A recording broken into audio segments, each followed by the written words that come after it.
نداء الحق صوت قد شجاني وبلغني الحقيقة والأماني وكان لي السبيل إلى المعالي ونورا للهداية والبيان.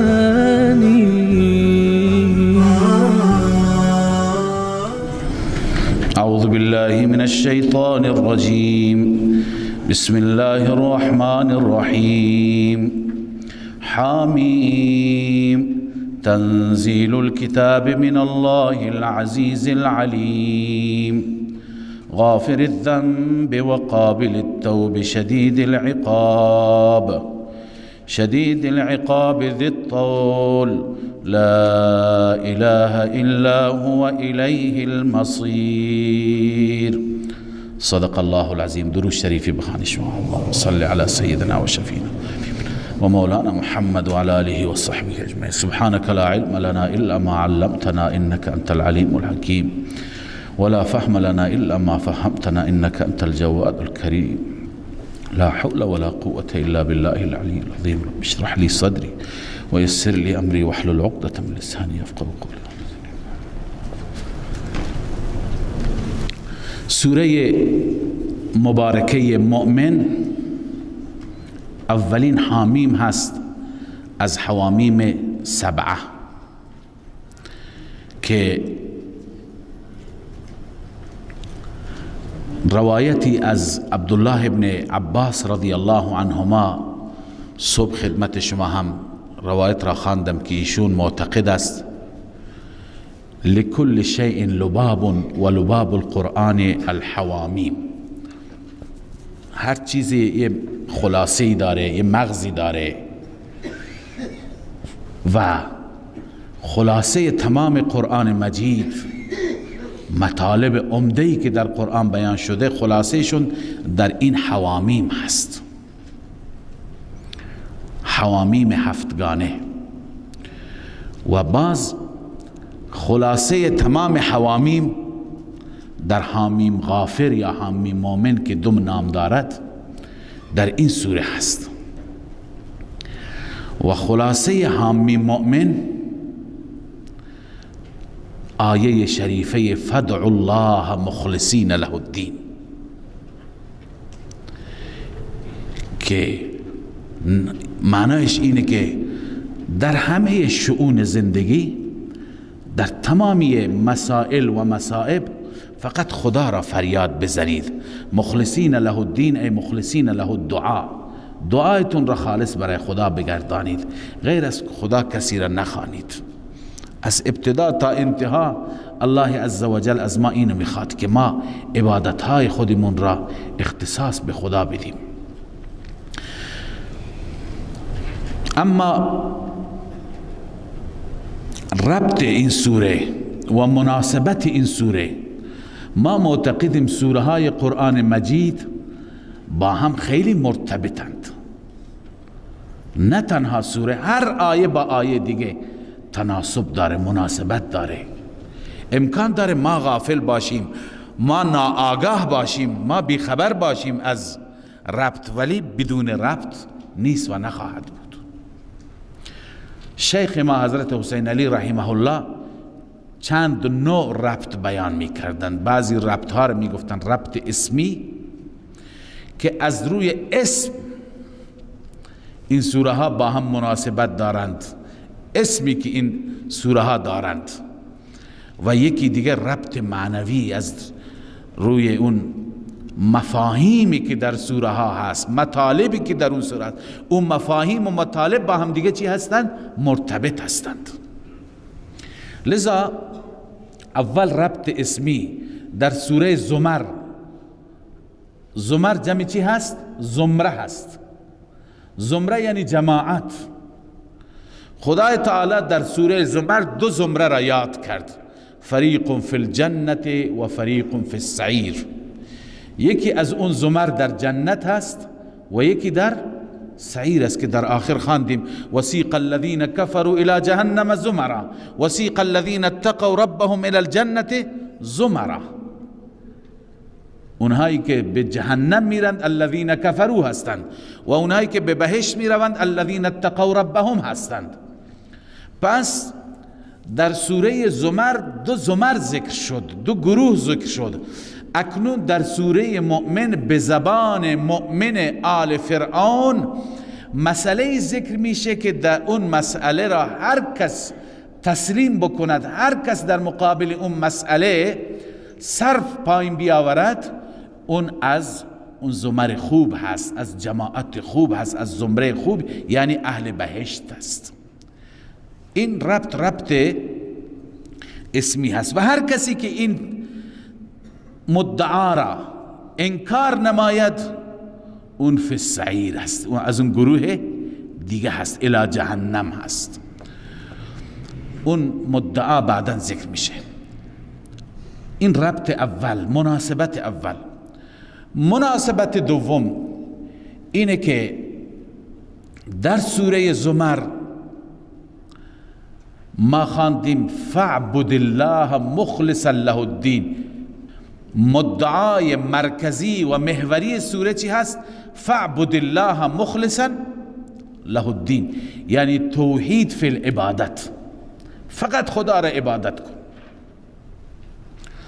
حال در سوره مؤمن رکن اعظم عبادت، مخ عبادت، رکن رکین عبادت یعنی چی؟ یعنی دعا، اینجا ذکر شده. پس اونجا بحث توحید فی العبادت است، اینجا توحید فی الدعا است که الدعا به گفته ابن عباس رضی الله تعالی عنه مخ العباده روایتی هم هست و یک روایت دیگه است الدعا هو العباده، دعا اصلا خود عبادت است. بنابراین این مناسبت دو سوره هست. اما سوره مؤمن که ما آغازش میکنیم، شروعش میکنیم، سوره مؤمن بر دو بخش مشتمل است. بخش اول از حامیم تنزیل الکتاب من الله العزیز العلیم شروع میشه تا وسط سوره داریم الحمدلله رب العالمین، تا اونجا بخش اول سوره است و بعد از الحمدلله رب العالمین قل انی نهیت تا پایان سوره بخش دوم سوره هست. معمولا در بخش های دوم عیناً اعاده و تکرار موضوعاتی هست که در بخش اول است، اما با یک اسلوب دیگه، با یک تعبیر دیگه. خب در بخش اول ما چی داریم؟ این مطلب را که ابتدا ما خلاصه سوره ها را عرض می کنیم، دوستانی طلبه‌ای که میخوان خوب قرآن یاد بگیرند اینها را حتما به ذهن داشته باشند. کسی که بتوند خلاصه سوره را حفظ کند، راحت خلاصه کل قرآن را ذکر میکنه. حضرت شیخ حسین علی رحمه الله یک تفسیری نوشته، تفسیری نیست، جزوه‌ای هست به نام تفسیر بی‌نظیر، خیلی کوچک هست. در این ربط سوره ها هم هست، شاید 40-50 ورق بیشتر نباشه، خلاصه کل قرآن هست. و حضرت شیخ محمد طیب رحمه الله که صبح عرض کردم خاطراتش را خدمتشون رسیدیم، ایشون فرمون من قرآن مجید را کلا در ظرف 15 روز برای علما درس میدم، آخر 1 ساعت از اول تا آخر خلاصه را بیان میکنم. این خلاصه گویی واقعا یک هنری هست، کسی که بتوند خلاصه ها را یاد کنند. لذا خلاصه این سوره، در این سوره ابتدا یک تمهید است، یک مقدمه هست. معمولا در حوامیم تمهید است، اونم با کلمه تنزیل، تنزیل الکتاب من الله العزیز الحکیم. در سوره دیگه است تنزیل من الرحمن الرحیم و بازم تنزیل الکتاب. در اکثر این تمهید این مقدمه است. این مقدمه به خاطر این است که خدای عزوجل ما را به وسیله این مقدمه و تمهید ما را به سوی قرآن متوجه می‌گرداند که گوشایت را باز کن، چشمایت را باز کن، مطالب این قرآن را بگیر. و بعد این تمهید مشتمل بر 4 عنوان است که اون عنوانها را عرض می کنم. سپس ترغیب هست و بعد از ترغیب الله تعالی در 3 جای این سوره مدعا را مطرح می کند. همین مدعا یعنی توحید فی الدعا 3 بار در این سوره ذکر میشه و برای اثبات مدعا یک دلیل وحی بیان میشه، یک دلیل نقلی از مؤمن آل فرعون بیان میشه و 2 تا دلیل عقلی ذکر میشه. بس 4 تا دلیل، یک دلیل وحی، یک دلیل نقلی از مؤمن آل فرعون و 2 تا دلیل عقلی. اما 2 تا دلیل عقلی طوری هستند که بعد از هر دلیل عقلی یک ثمره، یک نتیجه براش بیان میشه که اون نتیجه یک نمونه کاملی از تخویف دنیوی هست. و باز در پایان این مباحث تسلی برای رسول الله صلی الله علیه و سلم و در بخش دوم هم همین مطالب تکرار میشه. خب توجه بفرمایید، حامیم، این حروف مقطعات هستند. الله اعلم بمراده. سلف صالح ما، متقدمین ما اینها را تفویض کردن به الله عزوجل که معانی اینها را، مفهوم اینها را الله بهتر میداند. خیلی ها گفتند اینها رموزند، اسرارند بین خدای عزوجل و رسول مکرمش، والله اعلم. اما ما ایمان داریم که کلام الله هست، اما مفهومش را به خدا تفویض میکنیم. تنزیل الکتاب من الله العزیز العلیم، این تمهید است، این مقدمه هست. تنزیل یکی هست، تنزیل یکی هست انزال. انزال میگوین نزول دفعتا واحدتا را، اما تنزیل یعنی نزول به تدریج، آهسته آهسته، کم کم، در ظرف چندین سال. قرآن مجید تنزیل شد، انزال نشد. انزال شد یک شبه از لوح محفوظ به سماع دنیا. انا انزلناه فی لیلة مبارکه، انا انزلناه فی لیلة القدر. اما بر قلب اطهر رسول الله صلی الله علیه وسلم تنزیل شد کم کم، تدریجا، بخلاف تورات که انا انزلنا التورات فی هدی و نور یک بار به موسی داده شد. اما اینجا چون که مقصود و هدف تربیت امت آخر الزمان بود که تا قیامت باید بماند، لذا الله تعالی تدریجا به منظور تربیت چی کرد؟ نازل فرمود. تنزیل الکتاب من الله پس تنزیل شما پایینش بنویسید کیفیت نزول. من الله العزیز العلیم. من الله این بیان منزل است، العزیز العلیم اینها صفات منزل هستند، از طرف الله نازل شده. اون اللهی که العزیز العلیم بر هر چیز غالب است و هر چیز را دانا هست. لازمه نزول اینه که هم توان و قدرت و تسلطش را داشته باشد و هم علمش را داشته باشد. پس هم غالب است و هم علیم هست. اللهی که بازم صفات منزل، اللهی که غافر الذنب و قابل التوبه شدید العقاب ذی الطول، 4 صفت برای شده، برای خدای عزوجل بیان شده. غافر الذنب و قابل التوبه، آن اللهی که بخشاینده گناهان است و پذیرنده توبه ها هست. ببینید هر دو با لفظ واو عطف شدند، غافر الذنب و قابل التوب. به خاطر اینکه عند شیخ رحمه الله معتقد است که اینا هر دو یک صفت هستند. توبه را که بپذیرد گناه را هم می بخشد. اما شدید العقاب، چون که صفت این دوتا صفت جمال هستند و شدید العقاب صفت چیه؟ جلال هست. لذا اونجا به وسیله چی؟ به وسیله واو اینها را متصل نکرد. شدید العقاب هست. و صفت دیگرش ذی طول به معنای قدرت، توان. اینجا تفسیرهای مختلفی گفتن. بعضی گفتن ذی طول ای ذی السعه فی الامور کلها، در همه امور چی هست؟ دارای توان و وسعت و قدرت است. بعضی گفتن ذی طول یعنی ذوالفضل، خدایی که دارای فضل هست.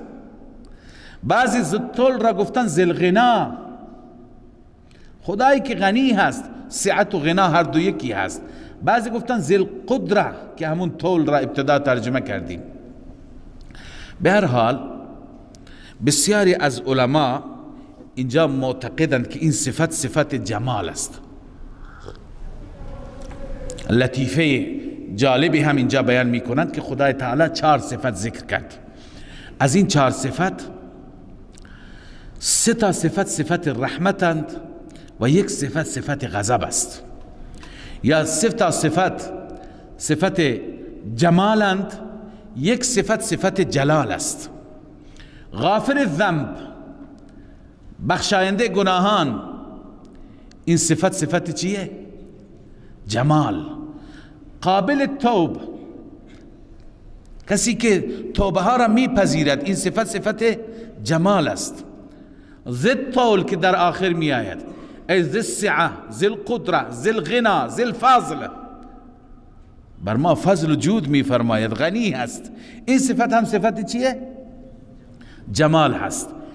شدید العقاب در وسط چی هست؟ صفت جلال است. 2 نکته جالب اینجا بیان کردن. یکی این که نسبت جمال خدای عزوجل با نسبت جلال هم مشخص شد که اگر ما صفات قهر را با صفات رحمت بخوایم مقایسه بکنیم، صفات قهر بسیار اندک است نسبت به چی؟ نسبت به صفات رحمت 1/4 است، اون 3/4 است.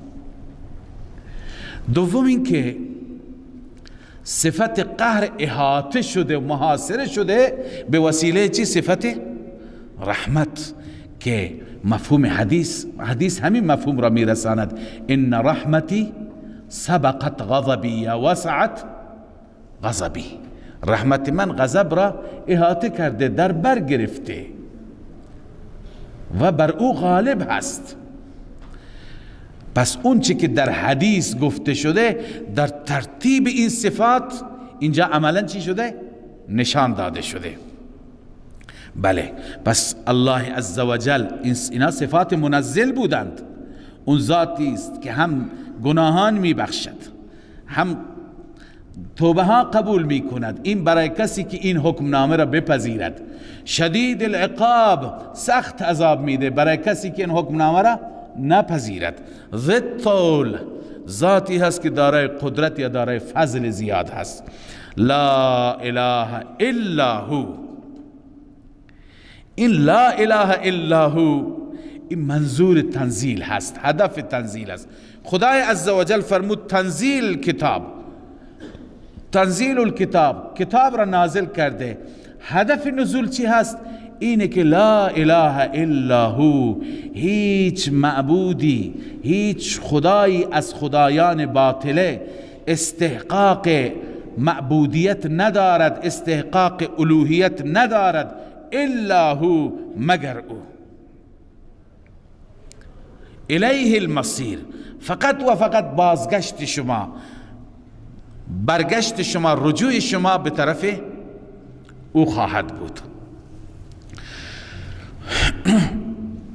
عرض کنم خدمت شما که اینجا 2 جمله هستند با صفت که غافر الذنب و قابل التوب که اینها عرض کردیم صفت لفظ جلاله الله هستند. اما لا اله الا هو الیه المصیر، بعضی گفتند که این حال هست از لفظ جلاله الله و بعضی گفتند که اینجا وقتی که بگیم لفظ حال هست مشکلی پیدا نمیشه. بعضی گفتن این هم صفت است، جمله کلا صفت است. وقتی که جمله کلا صفت باشد یه اشکالی وارد میشه که لفظ الله اشکال نحوی است که اعرف المعارف است و لا اله الا هو چی هست؟ جمله هست. و شما خواندید در نحو که جمله حکم چی دارد؟ نکره دارد. چطور نکره میتواند صفتی برای نه معرفه بلکه برای اعرف المعارف باشد؟ جواب و پاسخش اینه که درسته جمله خودش حکم نکره دارد، اما جمله تا جمله داریم. بعضی جمله ها هستند که مفهوم اون جمله منحصر در موصوف است، هیچ جای دیگه مصداق پیدا نمی کند. الان لا اله الا هو جمله ای هست که این مفهوم بغیر از اینکه برای الله صادق باشه برای کسی دیگه جای دیگه صدق پیدا نمیکنه. پس این جمله هم یک جمله چی هست؟ اختصاصی است. همونطور که لفظ الله جلاله الله اعرف المعارف شده، این جمله هم همون حالت را از نظر مفهوم و معنا دارد. خب ما یجادل فی آیات الله الا الذین کفروا فلا یغررک تقلبهم فی البلاد. ببینید ربط این آیه را با گذشته بیان میکنم. در گذشته بحث نزول قرآن مجید بود که الله تعالی قرآن را نازل کرده. منزل کی هست؟ چه صفات جالبی دارد؟ چه صفات زیبایی؟ 7 صفت بیان شده: العزیز، العلیم، غافر الذنب، قابل التوب، شدید العقاب، ذی الطول، لا اله الا هو. دارای این صفات، وقتی که دارای این صفات و صاحب این صفات کتابی را نازل می کند، پس می طلبد که اون کتاب را هیچ کسی انکار نکند، در مقابل اون کتاب هیچ کسی قد علم نکند. پس هیچ کسی این کتاب را انکار نمی کند مگر اون مجادل بدبخت، اون کسی که جدال بالباطل می کند. اون کسی که چی؟ جدال بالباطل می کند. پس مقتضای حقیقت قرآن و توحید این که در آن انکار و جدال نباشد، اما باز هم ما یجادل فی آیات الله الا الذین کفروا. الله می فرماید این حکمنامه ظاهر است، این حکمنامه آشکار است، در این کسی جدال نمی کند مگر معاند. ما یجادل فی آیات الله، در آیات الهی. ببین اصل اینجا این بود که ما یجادل فیه، چون بحث کتاب قبلا گذاشت، تنزیل کتاب، ولی ضمیر نیاورد خدای عزوجل، بلکه چی آورد؟ اسم ظاهر. ما یجادل فی آیات الله فرمود، نفرمود که ما یجادل فیه، به خاطر اظهار شرف این حکمنامه است. خدای عزوجل میخواد این حکمنامه را، شرفش را چی بکند؟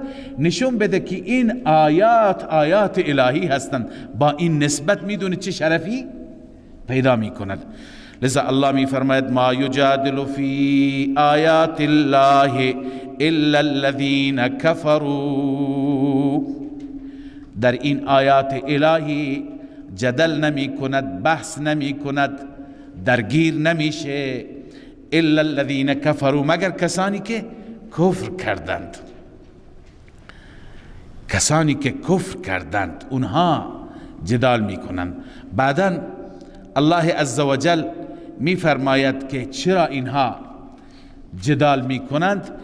در همین آیه میخوانیم وجادلوا بالباطل لیدحضوا به الحق. اینها جدال میکنند تا اینکه حق را زائل بگردانند، حق را بی اثر بگردانند. ولی خب شما ببینی فریب نخورید. فلا یغررک تقلبهم فی البلاد. اولا معنی کفرو هست ای ستروا الحق عنادا. کافر به اونهایی میگن که حق را عنادا چی میکنند؟ میپوشند، حق پوشی میکنند. خب فلا یغررک تقلبهم فی البلاد. ببینید کفار جدال میکنند، اما خدای عزوجل برای روش اصلاح ما اینجا چند چیز بیان میکند. اول فلا یغررک تقلبهم فی البلاد. ببین که رونق تجارت کفار و نشو و نمای کفار، زرق و برق کفار شما را فریب نده. چون که شما میگید وقتی که کفار منکر خدا هستند جدال بالباطل میکنن، آیات قرآن را اونها با آیات قرآن مبارزه میکنن، نباید اونها وضعی داشتن، باید خدای عزوجل بدترین زندگی را برای اونها تحمیل میکرد، به اونها تحمیل میکرد. اما الله سنتش این نیست، اون علتش بعدا بیان میشه. لذا الله میفرماید فلا یغررک تقلبهم فی البلاد. این تقلب اونها استدراج است. استدراج چیه؟ اینه که الله عزوجل مهلت میده و میدان را برایشون باز میذاره. وقتی که اونها جدال میکنند، وقتی که اونها عناد میکنند، وقتی که حق را نمیپذیرند، میدان برایشون باز میشه تا بیشتر برن. سنستدرجهم من حیث لا یعلمون و املی لهم ان کیدی متین. مهلتشون میدیم، اما وقتی که بگیرد سخت میگیرد. پس شما مسلمانان را، شمایی که بر هدایت هستید، الله عزوجل می فرماید فلا یغررک تقلبهم فی البلاد. تقلب از باب تفعل هست، یعنی این شهر و اون شهر گشتن، اینجا اونجا رفتن. خیلی ها هستن میبینیم که مسلمانان فقرا به اونها با یک چشم خاص نگاه میکنن. یه روز پاریسه، یه روز لندنه، تمام دنیا گشت و گذار میکنه، هر چی دلش میخواد انجام میده در بهترین امکانات و کفر صریح به آیات خدای عزوجل. لذا الله به ما میگه فلا یغررک تقلبهم فی البلاد. این مفهوم در چندین آیه دیگه ذکر شده. در شهرها میبینی که آباد هستن، در شهرها رونق دارن، زرق و برق دارن، این موجب فریب شما نشه. ولی این را هم خدمت شما عرض بکنم که تقلب علما نوشتن، علماء لغت، از باب تفاعل برای قلت و حقارت می آید، برای قلت و حقارت می آید.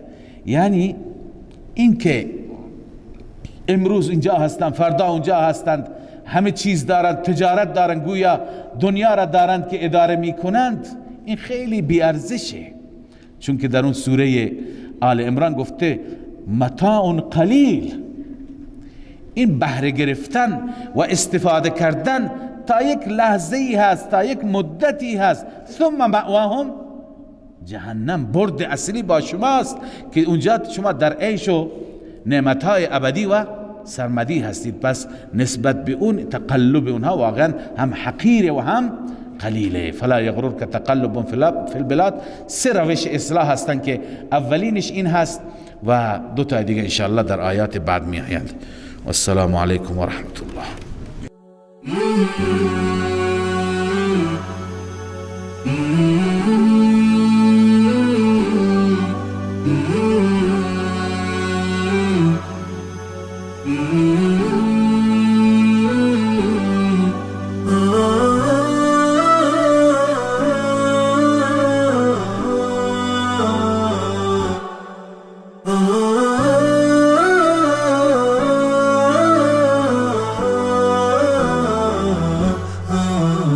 نداء الحق صوت قد شجاني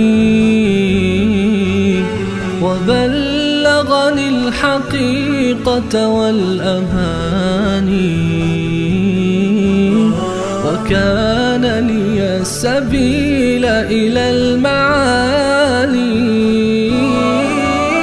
ونورا للهداية والبيان.